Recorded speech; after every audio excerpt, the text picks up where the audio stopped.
Surely Saddam Hussein was very despotic, undemocratic, terrorist.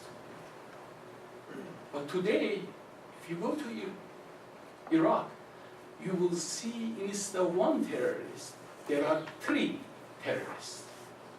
In other words, Iraq is ruled by 3 governments which are more terroristic and despotic than Saddam Hussein. When you go to the southern part of Iraq, Basra, women cannot go out without their men. That means their brothers or their husbands. That's Iraq, Basra, today. But then you go to north, Soleimaniye, in northern part of Kurdistan. Yes, women not only can go out, but they can go out and they can go to a restaurant and have dinner with their friends, with their brother or no brother. So you have 2 independent Iraq when it comes to the people. And this northern, central part, Baghdad, is controlled by Maliki, is another Iraq. So you have 3 Iraqs, not 1. And you have 3 Saddam Hussein, not 1. You go to Afghanistan, is the same. Afghanistan is divided into 7 warlord areas. Karzai has only certain power within Kabul, the capital. Otherwise, Afghanistan, warlord by warlord, laws change in that land where the warlords are in control. The same is happening in Libya. Libya, in a matter of next 2 years, we will see more than 3 Libya, not 1, 3 Libya. It will be completely balkanized. If it doesn't look like Yugoslavia, former Yugoslavia, I will be surprised. So United States strategy is to have hegemony on oil hegemony. Why? Because if U.S. has that hegemony, U.S. can dictate its policies to United States allies, specifically NATO countries, and then even to its rivals, right, like China, because they need oil. Middle Eastern oil, 80% of Middle Eastern oil is consumed by Japan, China, and Europe, not by the United States, not by the Americans. Yes, oil controlled by American oil corporations, but that oil is not consumed in the United States. It's consumed in Europe, Japan, and China. So whoever controls Iranian and Middle Eastern oil will have the power to dictate its world policy or world foreign policy to its allies as well as to its rivals and enemies. So possibility of invasion or American military intervention in Iran is there. But for the following reason, I would say that if you want to come up with a good analysis, what will happen in the next 6 months? Do you think that United States will invade Iran the way they did? For 3 reasons, you have to analyze it within those 3 framework. One framework is that is Iran can be conquered militarily without decline and fall of Bashar Assad in Syria. It's very difficult. It is almost impossible. First, Bashar Assad has to go. which is now in the process. But there are many, many reasons that the Syrian situation will not be like Libyan situation or Iraqi situation. The Syrian situation will continue the way it is for a good number of months, if not for a good number of years. The second factor is that is US capable of overthrowing Bashar Assad without violating very important double veto that China and Russia imposed on the US through the UN. And that is very important to think about it. I mean, is US going that far to not accept rules of the game, which is called international law within United Nations Charter? In other words, US has been double vetoed not to invade Syria the way US invaded Libya. So that is another dimension that you have to look at it. Without Bashar Assad not being overthrown, Iran cannot be attacked at this point. If United States attacks Iran, then there is a good possibility that Hezbollah in Lebanon will invade Israel. They will just simply march into Israel. So, what is US foreign policy, specifically in Syria? To delink this process. In other words, Iran supplies Hezbollah through what? Syria. So if Bashar Assad is gone, there is no link between Hezbollah and Iran. But as long as Hezbollah is there, if US invades Iran, then there will be a possibility, good possibility, that war will not be contained around the Persian Gulf and Iran. It will spread throughout the Middle East. On the other hand, there is no consensus among those rulers that they want to overthrow Bashar Assad. For example, Israel is in sharp conflict with Saudi Arabia. Saudi Arabia wants to establish Sunni dictatorship in Damascus by bringing their own Salafist organization, Islamist organization. Well, Israel is not in favor of that at all. So there is no consensus between allies. United States wants to overthrow Bashar Assad in order to create a delinking between Iran and Hezbollah. What Israel wants? Israel doesn't want Sunni dictatorship. Israel doesn't want the other solution that the United States is proposing, delinking, because that delinking can threaten Israel more. So Israel wants Syria to be disintegrated like Yugoslavia into 7 major regions.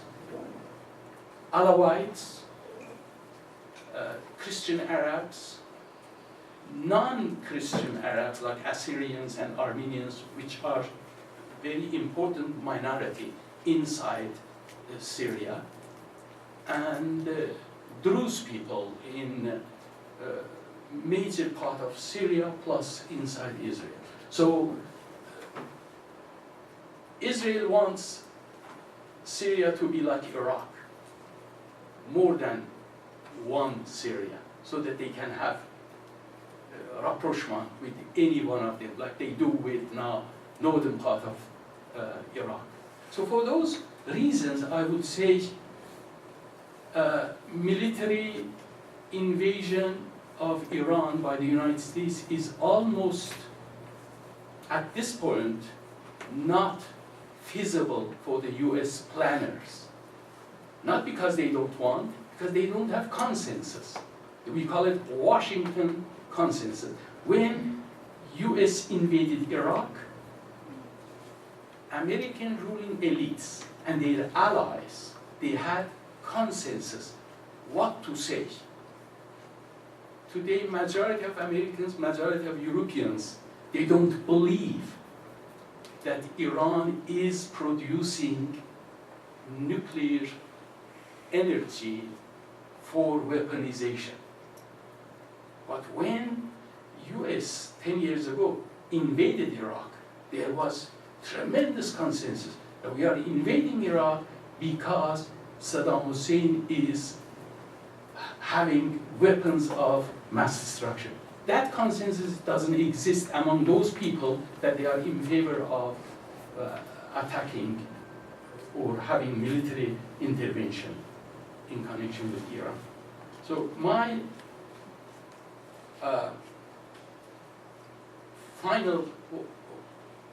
my conclusion is that yes, US has policy, worldwide policy, to create oil hegemony. But for two important reasons, United States will not be able. One is that inside the United States, there is tremendous opposition to the government by the people of the United States. Occupy movement is just one example. There are many other aspects of American life that they are not satisfied with the government the way they used to be. US government now is not only has been isolated worldwide, but inside the United States, the respect that great number of Americans had for presidency, for Congress, they are disappearing one after another. For that specific reason, internally, it will be very, very difficult for the United States to take that action. The second one is the rise of what we call rise of huge amount of Arab Springs. It's not just in Tahrir Square in Cairo. It's spreading all over these revolutions. Yes, in certain countries, for a short period, United States will succeed, like they did in Egypt and in Tunisia, to bring to power a model that I call it Turkish model. Right now in Egypt and Tunisia, the governments are modeled after Turkey. Prime Minister is Islamist, but army is not under the control of Prime Minister. Exactly Turkish model. So all these factors are important that I believe that at least in the next 6 months there is very small possibility of American invasion of Iran. Thank you very much.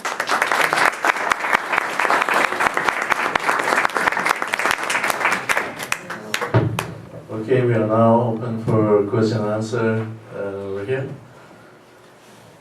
I'd like everybody, if you have a chance, to go to thethrivemovement.com and Foster has a video.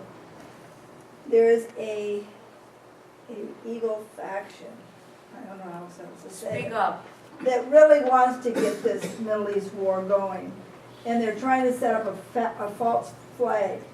They've moved in an aircraft carrier, an old aircraft carrier. Now all they need to do is have a nuclear bomb go and take that down. And now all of Americans think that Iran has nuclear, but it would be an inside job, a false flag, to start this. So yes, the American people, yes, everyone in the Middle East does not want any of this to happen.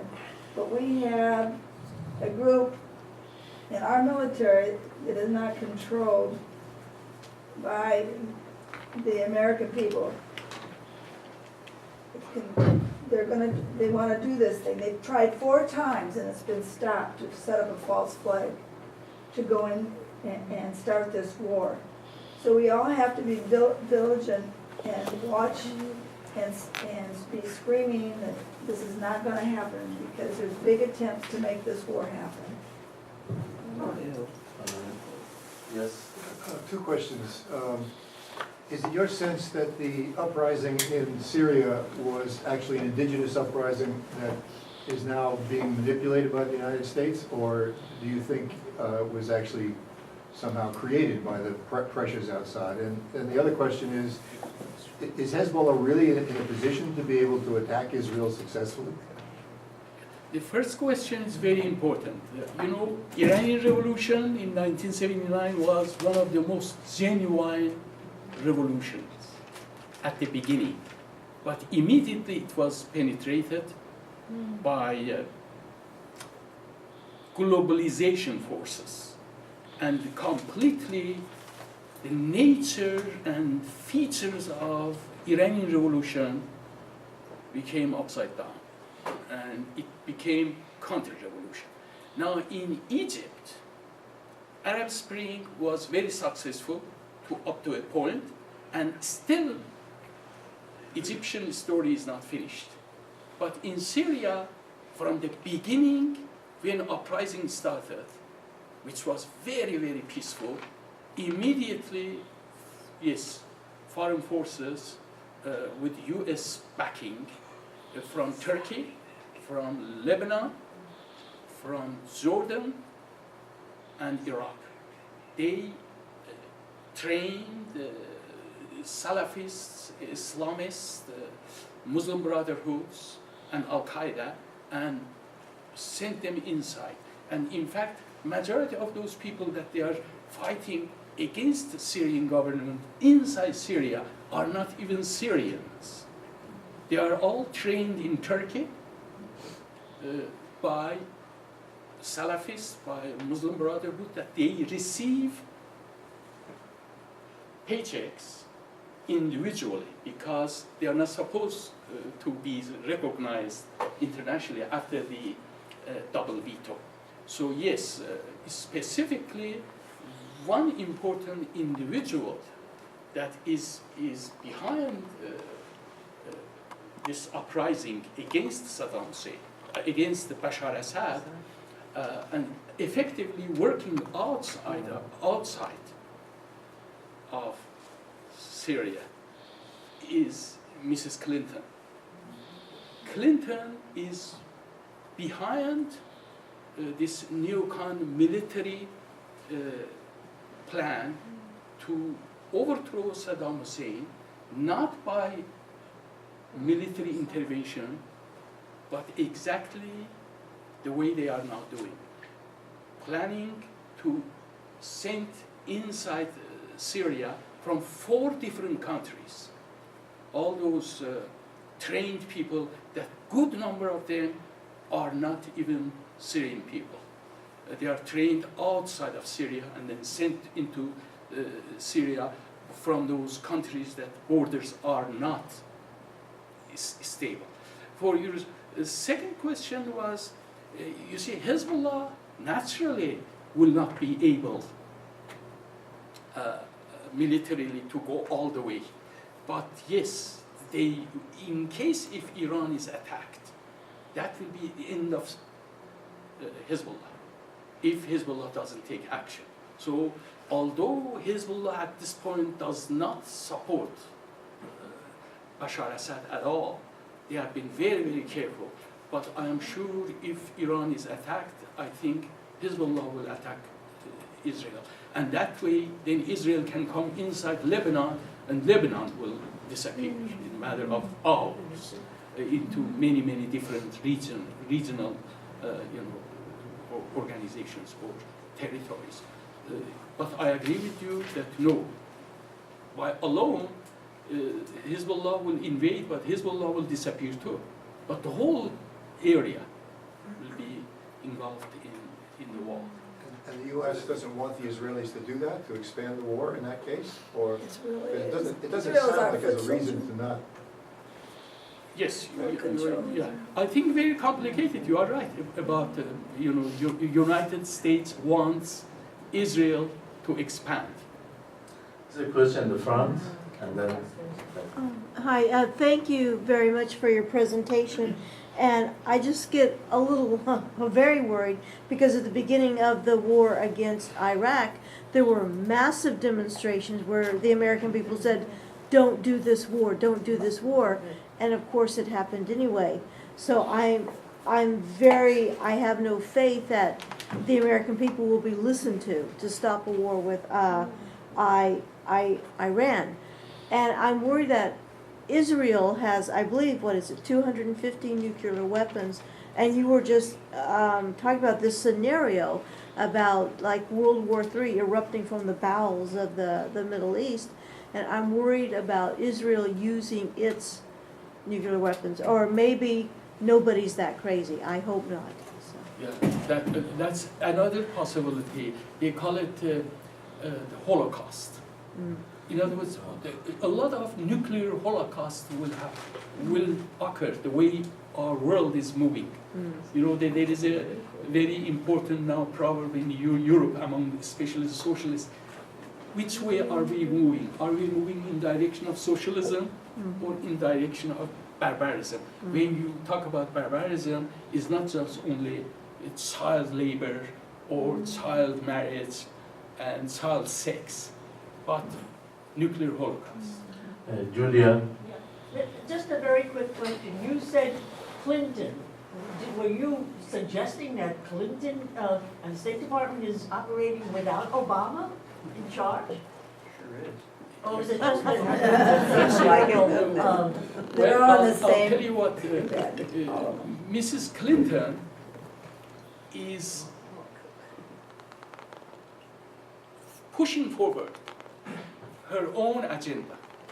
There is no relationship, in my judgment, between what she's saying and what Obama is saying. It's a huge world of difference. And I am not an Obama supporter.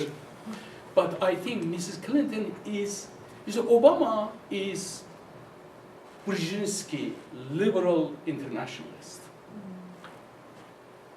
But Clinton, Mrs. Clinton now, I don't mean Mrs. Clinton of 6 years ago, she is a solid neocon, which makes him different from back here. Okay. I believe the Kurdish people deserve their own republic. It should include parts of Iran, Turkey, and Syria, and begin in northern Iraq. Where do you stand on that? I believe in national self-determination rights.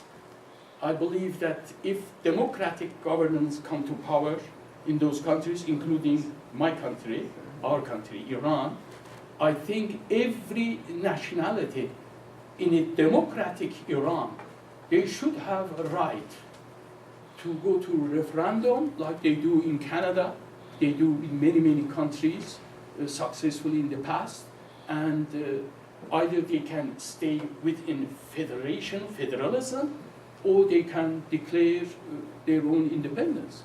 I am coming from Iranian Azerbaijan. I'm not Persian, I'm a Turk. I believe in national self-determination rights. But then again, based on my knowledge and my research, a good number of Iranians at this point doesn't make any difference to which nationality they belong. Majority of them are in favor of staying together. Now, however, if there are 10%, 15% of their population that they would like always to go to a referendum and vote for separation, that's their right. Like in Canada, once in a while, every 7 years it happens in connection with Montreal. Lady in blue. There's one country that you haven't mentioned, and that's Russia. What do you think Vladimir Putin's position is. He seems to be doing the Stalin role that Stalin adopted with Hitler, trying to save his country, but by selling out his allies. Or this is what my perception of what Putin is doing. He's not supporting Assad with troops. He's not sending troops or mentioning troops or warships being sent to aid Assad. And of course, if Assad goes, that means Iran goes, which means Russia goes. So what is your analysis Well, of? yeah, I think Putin and China, both of them, they have their own interests. They don't want to be containment policy by United States. And you see, as U.S. moves into Iran, almost Russia will be contained, in other words. And then if United States war efforts goes from Afghanistan to Pakistan, which is going in that direction, already Pakistan is in war, but invisible war. Iraq war, Afghanistan war were invisible wars, but Pakistan war is invisible. So in my opinion, yes, Putin has its own policy to not to be contained by the US. China too. So the double veto was based on this. And actually they have their own electoral politics. So today, the more Putin attacks US, the more he gets vote inside Russia. Really? You see? So it's electoral process politics. Has nothing to do with realities. He's attacking US in order to gain more votes against ultra-nationalists in the Russian National Assembly or Congress. So now, do I believe that our future can be saved by countries like Russia and China? No, because Russia and China, they are not against the system. They are not against globalization. They are not against capitalism. No, they love to have globalization minus US hegemony. But they want to control globalization. They want to have their share. So as a political activist, as Iranian, as American, I don't trust Putin or the leadership in China. Yes, they are emerging powers, but they are doing a lot of colonial stuff in Africa, Asia, the way Great Britain, France, United States did. Two things. One, I thought Russia's selling armaments to what's his name, Assad. Assad. There's a relationship there. But the other thing is, what about the Kofi Annan trying to, his peace plan, which I don't quite understand. Yes. What do you think it is he's trying to? Kofi Annan is honest broker. Yeah. I have some knowledge of his background. He's trying his best, but his opposition forces are not listening to him. Well, They what are not exactly is he following. trying to do? Well, he wants, he talked to Assad, and then Assad says, yes, we will be glad to sit down and talk with opposition leaders for peace and stability and peaceful transition. He got that promise from Assad. He went to Moscow, but opposition forces are not willing to sit down. They put a condition. They say, we will sit down for negotiation if Assad leaves office. So that is, Kofi Annan will not succeed. Yeah. Justine. I very much appreciate your nuanced presentation of how this could go. It's important, I think, first to take into account it's not a done deal, That's that right. it depends on circumstances. Exactly. I know that I've read that, and I've seen in the news that Obama and his, national security advisors have been very proudly boasting of one of the biggest accomplishments he's made is to create this big alliance internationally to go to the UN and to sanction Iran. So he's publicly doing that, which seems somewhat different from what you're saying in terms of Clinton, although of late, I noticed the New York Times has been presenting several portraits of Clinton, like giving her a lot of attention. So I don't know what that means exactly, but it doesn't seem like they're on different, that Obama may be rhetorically Mr. Peace, but it seems that they're in sync still. But also, what do you, from what I read, the sanctions on Iran have really hit hard. Right. So how does that play in to, you know, setting up the war? Yeah, well, you see, history of sanctions. Countries imposing sanctions on other countries started before First World War. In First World War, it became so obvious, legal, and then it continued. So if you read history of sanctions, never sanction worked, except one time. In late 1980s, the beginning of 1990s, against South Africa. Oh, yeah. Why? Yeah. That's just one example. There is no second example. All sanctions have failed. China, Russia, Soviet Union, United States, they imposed a lot of sanctions. It never worked. It was charade, except one sanction. Why?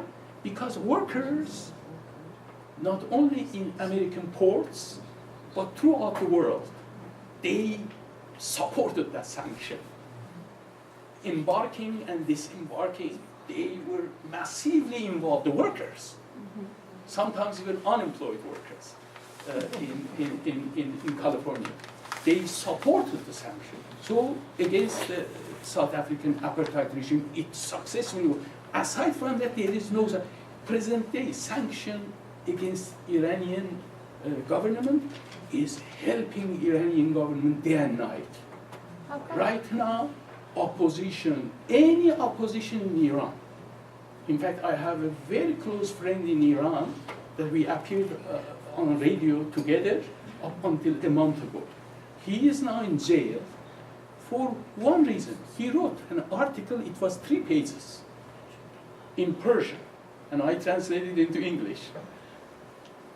He believes that it's not right for a government to absolve or reduce subsidies to workers. For that reason, he went to jail. Why? Because he is attacking the state. Now, state that is imposed was sanctioned and threatened with war. So incidentally, every time US government officials, people like Clinton, or Obama for that matter, when they come out and say, we are going to plan to attack Iran, democratic forces inside Iran, they get another defeat. Never works. Right now, Iranians are suffering from inflation, rampant unemployment, tremendous amount of illegal trafficking of heroin from Afghanistan inside Iran and from Iran through Turkey, tremendous upheaval. All the majority of Iranian workers and peasants and ghetto dwellers are suffering more than they did 4 years ago because of what? Sanction. But the Iranian ruling elites get all their wealth from whatever they are selling for oil and other natural resources. Sandra? You have a question? I was just wondering why the Saudis are so interested in having Sunnis rule Saudis? Syria. The Saudis, having the Sunnis take over Saudi Arabia, Syria. Yeah, because you see, they believe that 40% of, not just about 42% of people in Syria are Sunni. Already? The government is Alawite, Shia, a branch of Shia. So they want a dictatorship like Bahrain and Qatar, Sunni dictatorship. So naturally, Alawites who are in power, they are against it. And other minorities that I mentioned, like Christians inside Syria, which is the second most important country after Lebanon with tremendous percentage, high percentage of Christians. And majority of these Christians in Syria are not even Arabs. In Lebanon, most of the Christians are Arab Christians, like among Palestinians too. But in Syria, most of the Christians are not Arabs. They are Assyrians and Armenians. And Assyrians are a branch of Russian Orthodox Church. So you can see relationship between Putin and the head of Orthodox Church in Moscow. That recently, when the daughter of this Orthodox Church leader was getting married, Putin attended her wedding. So there is a good relationship between Putin and the church. And that church, a branch of it is in Syria, Assyrians, who are Russian Orthodox Church followers. We're told that the Iranians are ruled by radical Islamists who don't believe in the Holocaust of the Jews and all kinds of crazy things. Who really runs Iran? The same people that you just mentioned. Okay. Yes, the Salafists. You see, Salafists, they don't believe in Holocaust. Huh? They don't believe in modernity. They are against democracy, Salafis. Essentially, so-called radical Islamists are Salafis. Whether they are Shiite or Sunni, their origin comes from Salafist movement. And Salafists, they believe that every sect in Islam is heathen, and they can be wiped out, by killing them. So that's why, that's another dimension that maybe I didn't mention, that inside Syria, 40% of population belong to those minorities, like Druze people, Christians, Alawites, and other Shiites, that they are not Sunni. Yes? There's been some talk, starting with the Iranians, I believe, and also the Venezuelans, and now the Chinese even, about replacing the petrodollar with the euro as the primary currency. And that would be a huge disaster for the U.S. hegemony if it were to happen. So what do you think about that? Is that possible or just talk? Yeah, in a way, when you are saying that you buy my oil and pay me yuan, remember, after you pay me yuan as Chinese, and I am Iranian, I sold my oil to you, now I have a lot of yuan, but I cannot buy a lot of things with yuan. I have to convert them to what? Dollar, right? So Iranian government will have problem with that. There's no doubt. They can buy whatever they want from China by taking the yuan to China and buying them. It's the same with India. India is willing to give Iran rupiah, their currency, and get a lot of oil. But then Iranians will have a lot of rupiah in their hand, but they cannot convert it into dollar, so they have to go to India and buy. So it's like limiting their economic trade activities. So it will hurt in that sense. But Iran has a lot of oil. They can sell it through Turkey illegally. Huge amount of oil will be sold in the next 6 months without going through legal, channels. Well, I think that, I just want to point out that I think people forget that there's not just the military dominance, but the economic one caused by the fact that, just for example, there are far more dollars existing in the world than euros. And because oil is the #1 trade item, Sure. there has to be a lot of dollars involved. And so to change from the dollar to anything else, the dollar dominates the whole planet. That's fair. It's very different. That's what some economists and analysts, they say U.S. has lost all types of. Antonio Gramsci used to say that cultural hegemony is very important, and U.S. always had it for many, many years. Now that cultural hegemony, which I identify their components, diplomatic, economic, trade, even art and science, cinema. All of them are hegemonic, components. So U.S. has military dash financial. I just remembered that actually Assyrians are Catholic, Armenians are Gregorian and closer to the Russian Orthodox Church. And some So that's the difference, yeah. Assyrians are in Iraq and also in Iran, and Armenians also in Iran too. And Yeah, I know. they have the calendar of Orthodox. Their Christmas is in January 6th, but the Assyrians' Christmas is December 25th. So that's what I just remembered, that they're Catholic. Yeah. Yes. I just want Dr. Bernard mention a little bit during the 1950s when British boycotted the oil of Iran. What was the policy of Dr. Mossadegh at that time? Well, yeah, when you have a democratic regime, popular regime, sanctions never work. When Mossadegh in 1950 nationalized Iranian oil, first time in history of the third world, that a country stood up and nationalized their oil, Great Britain not only imposed sanctions, but imposed embargo. No ship could approach Iranian waters to purchase what? Iranian oil.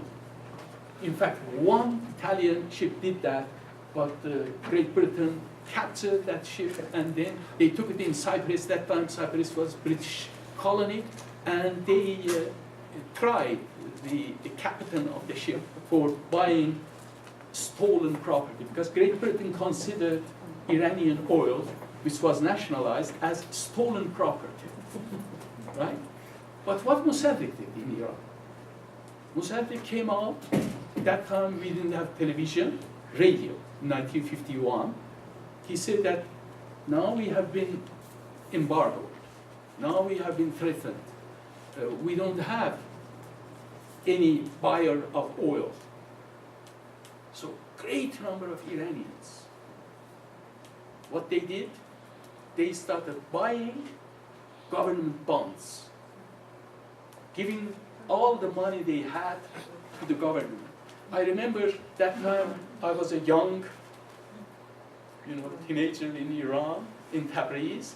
I remember that we used to go to bazaar and ask these merchants to buy government bonds in favor of Mossadegh. And some of them, maybe they didn't like to buy, but once they saw their sons and daughters are begging them in front of others, they started buying. So sanctions, that time even against Mossadegh, it backfired. In fact, he appealed to the masses, and they bought a lot of government bonds. And then Mossadegh said, we can develop our economy without oil. Economic policy minus oil. It was fantastic because he was very, very popular. But today, you don't see any leader in the third world countries, being like Mossadegh in Iran, or most of you remember Allende in Chile. They were fantastic people. 26 countries from Iran in 1953, the CIA made a coup, and it was so successful that they made manual out of how they made a coup. And they applied to 26 countries. Guatemala was just the next in 1954, and it lasted until 1973. 1973, they made a coup against Allende. The same style, the same manner. I wasn't born then, but my parents tell me that they had collection points for Dr. Mossadegh budget, and people would just give anything they had. Women would give their jewelry off their hands and throw it there. He was extremely popular prime minister. They brought in the Shah, that's how they stopped it. The CIA took him out and they brought in the Shah to stop it. Just real quick, can the U.S. Do anything against India and China if they paid for the oil in dollars? No, they cannot. So they could do that theoretically. Well, no, they are. If they use dollars, they can. Yeah, I mean, Because I know Hillary's been in India trying to get them to not buy the oil, but I just wondered if they, Yeah, but that was a kind of a compromise. but you all still would have trouble getting rid of your dollars. Because they sanction all the banks and, or does that matter? The dollars that you would get for the oil? Well, nobody will pay the dollar to Iranian oil. Well, I'm saying if India and China paid in dollars. Well, at this point, they decided to pay in their currency. and Yeah, the their Iranian local government saying thing, that yeah. it's all right. Another question? Yeah. I was in Iran in 1973, working for a few months. I lived in Shiraz. And, I was a young anthropologist, and it was clear to me that there was a revolution afoot. So when you talk about the forces of globalization supporting the Islamic regime that came, you're also saying, I assume, that there were, of course, Islamicists within the population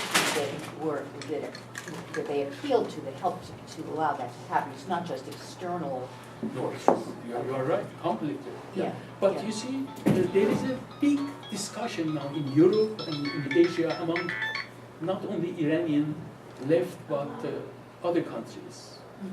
Among the left, world left, there is a discussion whether Islamism is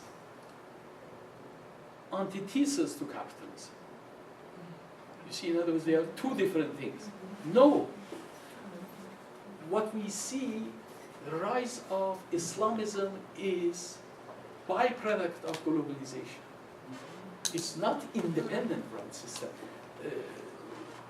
Osama bin Laden was not Lenin. Lenin was antithesis. He was opposing, as a Bolshevik, a world order. But Osama bin Laden came out of that order and got angry like Noriega did. Noriega was always on CIA paycheck, but at one point he decided to say hell with you. So what happened to Noriega? Panama was invaded. In other words, that is what I look. Any Islamic fundamentalism or Christian fundamentalism or Jewish fundamentalism, Zionism is not byproduct of Judaism. Zionism is byproduct of a very important specific phase of capitalist development in Europe.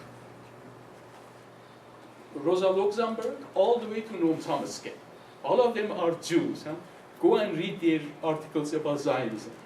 Although they are atheists, for a different reason. One is communist, the other one is anarchist, but they believe that this Zionism did not come from Judaism. It's byproduct of globalization. The same with Islamic fundamentalism in Iran or Christian fundamentalists in the United States, Lamaism in India. All the Indian scholars, they know the Lamaism, Dalai Lama, his philosophy does not come from Buddhism. It comes from different aspects of what we call globalization. Globalization of capital.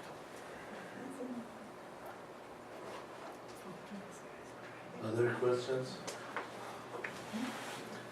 Well, if not, thank you very much.